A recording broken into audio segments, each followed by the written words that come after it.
All right. This is going to be an interesting, multifaceted question, but it's a question that I had for a minute.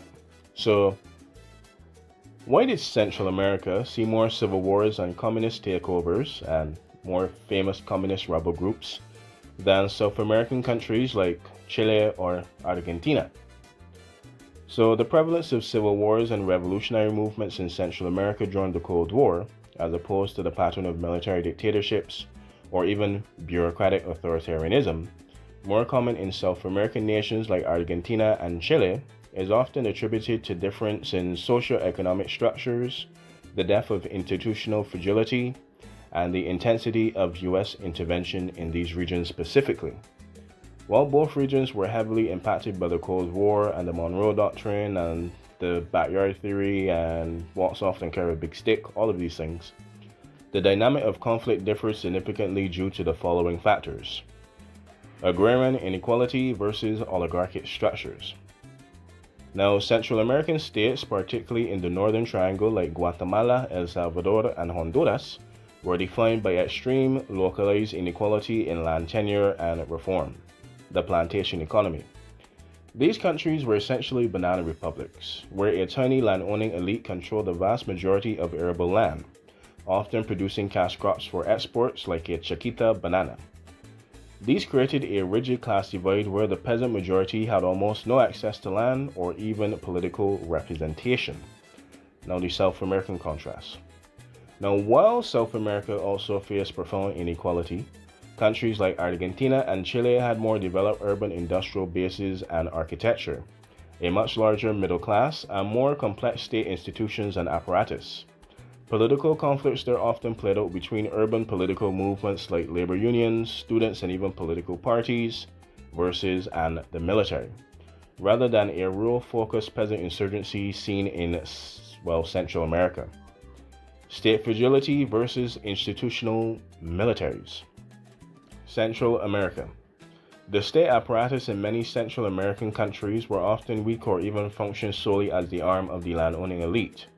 When the elite could no longer maintain order, the state collapsed into civil war. Insurgents saw the government not just as a political rival, but as a total blockade of any socialist or even social or societal reform, leading to long, grinding wars of attrition. Central America. The state apparatus in many Central American countries were often weak or functioned solely as the arm of the landowning elite. When the elite could no longer maintain order or power, the state collapsed into civil war. Insurgents saw the government not just as a political rival, but as the total blockade to any societal reform, leading to long, grinding wars of attrition like the 36-year Guatemalan Civil War. Wow! Now, South America. Militaries in the southern cone, like Argentina, Chile, and Uruguay, were often highly institutionalized and saw themselves as the guardians of the state. Instead of engaging in protracted guerrilla warfare, these militaries frequently carried out coups to remove civilian governments they viewed as incompetent or even leftist. They then employed state sponsored terrorism and disappearance, like a free helicopter raid, to eliminate political opposition rather than fighting a large scale conventional civil war. Now, geographic and strategic proximity. Now, Central America's geography and geographic proximity to the United States made an immediate theater for the containment of communism. Now, the backyard dynamic. Because Central America was viewed as part of the United States' inner defensive perimeter, Washington was historically much more comfortable with direct high intensity intervention in Central America.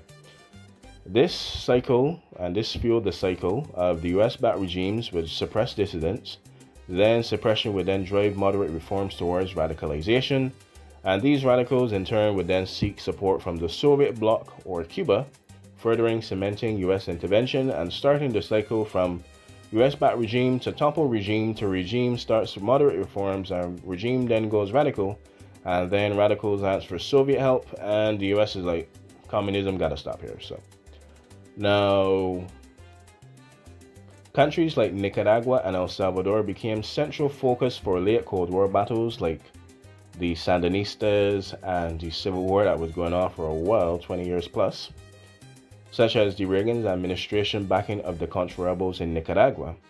Whereas in South America, the US generally prefer to work through the existing military regimes to keep the status quo, because the insurgents were next to nothing really, because like I said, the military kept a very crazy apparatus to the point where you disappeared, like snap of the finger. So there wasn't really much talking or gunfiring. It's just like, so the influence of Cuban and the Cuban model. So the influence of Cuba and the Cuban model. Now, the success of the 1959 Cuban Revolution provided a specific blueprint for South American rebels that resonated more strongly in agrarian improvised settings. Now, FOCO theory. Revolutionary movements in Central America often adopted the FOCO strategy, which is small mobile guerrilla units, which were highly effective in mountainous, underdeveloped, tropical terrain of regions like Nicaragua and El Salvador. Now, South America. By contrast, by the same time South American movements attempted similar tactics, the military regimes there had already developed sophisticated, urban-focused counterinsurgency tactics, often trained by the US and even French military like the GIGN, that successfully crushed these insurgencies before they could even turn into full-scale civil wars or even get on the ground. And of course, geographically speaking again, Chile and Argentina are very cold and mountainous, so yes, I did say that Nicaragua, Cuba, El Salvador are very mountainous, but I mean, like, these are not like very mountainous, hilly with grass, like grass and stuff. These are rigid, cold mountains. Something you would see like in Lord of the Rings, like when you go to the top of the Skyer, like these are like very jagged, hard, mountainous, cold rocks. Like these are not rocks to be fighting in. So, in short, while both regions suffered under the weight of Cold War polarization, American backyardism, Central America's structural resilience on archaic rural land systems and its strategic location led to prolonged civil wars, while the more urbanized, institutionally entrenched South American nations tended to experience cycles of military coups and state-led repressions, but didn't really do much to, swing the pendulum and create, like, it was just enough for the status quo, really. Regime too leftist, too incompetent, remove, on to the next one, onto the revolutions of the 1990s, because by 1989, the US is like, yeah, no more bulwarks against communism. So Pinochet, and that's another thing, well, I gotta know some of these dictators' names. And Pinochet, and then there's Peru with Fujimori.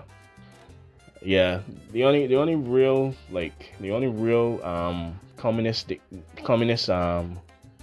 communist group in Central America that anybody really knows like that are pretty much the Shining Path. But anyway, we'll touch on them and their controversial history in another time, and we'll talk about Fujimori, which is the first Japanese Hispanic president, which has his own controversy. But until next time, I'm gonna eat, I'm gonna relax myself, and I'm gonna edit all 4 of these videos. So I'll see you later, and until next time, that looks like a bye-bye to me.